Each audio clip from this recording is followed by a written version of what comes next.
Went with Nigel because of a slow car ahead of me. Nigel hit on my back. I nearly spun, and that was a fantastic race. I'm happy again. The Marlboro team Penske did so well, and I'm catching the points. I'm happy. Points are so very important to this team, and especially to you. Sorry? Points are so very important to this team, especially to you. Well, I think so. You know, Jack, is after Indianapolis, I want to really try for the championship, and I was trying to save as much as I could the last few laps to finish. I reminded Long Beach when I broke the gearbox. So it's really easy on the gearbox.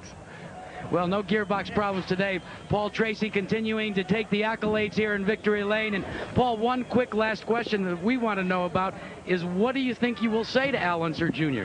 The only thing I can do is apologize and offer my hand and apology. It was my mistake, and you know, I'm sorry I put him out of the race, but you know, I'm glad I was able to keep going and Emerson was able to keep going. Gary Gerald, you can't say much more than that, but you're with the captain. Well, indeed we are, Jack. 2/3 of this team is happy, and Al has gotten out of the car, Roger, and is elected not to talk to anybody at this point. I guess you're the designated spokesman. So already we have heard now from Paul Tracy that he says, I owe Al an apology, and that'll be the first thing he will tell him. Can you tell us, first of all, why is not Al electing to talk? Well, Al finished 10th in the race. I think that he was disappointed. Obviously, he ran a great race. I'm sure that he and Paul have a discussion about it at this point.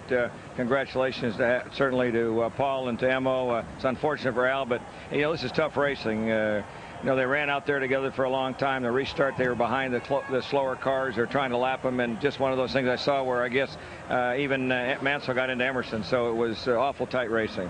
When you're the leader of this juggernaut that's having such success, and you let virtually 3 men have their way on the racetrack, do you worry about this type of a situation unfolding? Well, you always worry about having, you know, one of your cars involved in an accident with another one, but you know, you need to keep the competition going. Certainly, I'm sure that, you know, Paul learned something today.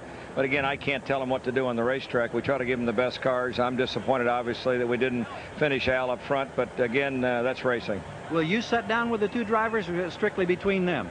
Well, I think I'll have something to say. At this point, they're over 21. I'm sure they'll have their own conversation. Well, Roger, we appreciate your time, and the juggernaut rolls on. Thank you. All right, let's go back to Jack. Well, Gary, there's also a Team Walker, and they have brought their car into 3rd place here. Robbie Gordon, congratulations. Long day, short day? Describe your ride. Well, it was pretty difficult to pass here. You know, it was unfortunate that we had a bad qualifying run like 10th, but we came up to 10th, and these guys started up front, and, you know, we finished right there with them. The crew just did an awesome job in the pits today. I went in the pits 8th the first time. They got me out 6th. Next time we went in, we held our position. You know, a couple cars crashed out in front of us, and we passed one. You know, this track's very difficult to pass, but I got to credit Derek Walker and his crew for preparing such a good car that, you know, I just rode along. Robbie, what's the biggest thing you've learned in your career? Compare this point last year to this point this year. What's the biggest thing you've learned that's different? Well, you know, we did a little bit of testing over the winter, and I learned you don't have to drive the cars 110%. You know, I'm driving this car 90%, and they're doing a good job. You know, the Penske cars are just outrunning us right now, but we'll get a handle on it within time. When the Penske cars run as stout as they do, how tough is it on you and the rest of the team? You know, it makes it very tough, but we're not going to give up. We're going to stay up late at night and try to catch up to them. Paul? So Robbie Gordon, who finishes in 3rd place. And by the way, the racing is not over here on ABC Sports. Right after we finish our coverage here, you want to see some terrific racing with a very surprising finish, the International Race of Champions from Talladega. That's coming up next here on ABC Sports. But still, there are more people to talk to here in Detroit. We'll be right back. Live 18-hole coverage of the U.S. Open starts Saturday here on ABC. There's cause for celebration.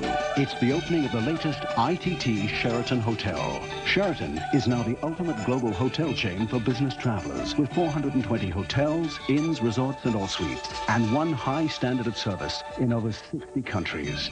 What does ITT bring to the party? $1 billion worth of improved systems, services, and renovations.